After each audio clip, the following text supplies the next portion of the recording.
If somebody starts a fist fight with me and I hit them back in self-defense, can they still sue me for personal injury?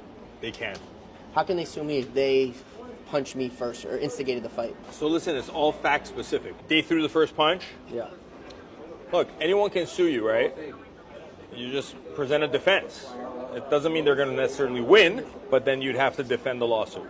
But how would their lawsuit have validity to it if, let's say it was on camera, they started the fight and threw the first punch? Or are you saying they have the legal right to sue me, but they won't win that fight?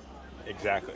I'll tell you, I had a trial one day, and I was talking to a clerk, and the clerk was telling me that some dumbass lawyer, who I actually happen to know and dislike, had not only filed a lawsuit, but also gone to trial and obviously lost based on this fact pattern. The girl's boyfriend puts ice down the back of her shirt, and then she slips and falls, and this jackass sues the market.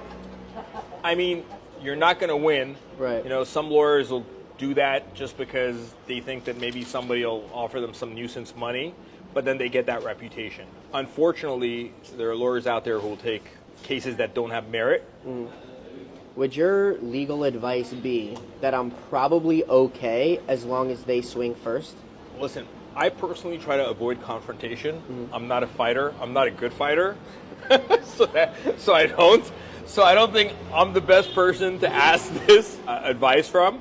But I mean, I think if you can try to avoid it, avoid it. The other thing is, they'll hire a lawyer, and the lawyer will look at you and be like, does this guy have assets?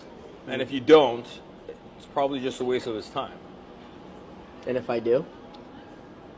Then you should think before you strike someone. But I'm striking second. I'm striking self-defense. Listen, the question then becomes, what's his ability versus yours? How much force did you use? Could you have avoided it? You get what I'm saying? So all that stuff. So there's still a really good chance that even if I swing back in self-defense and he sues me, that it'll still cost me something. I'll still lose. Of course, you still have to defend the case. Even if you win, you still have to defend the case. So him punching first does not help the situation. It doesn't make a difference. I mean, I'd say just, do enough to contain the situation, but try to avoid hitting back. Thank you for your That information. would be my advice.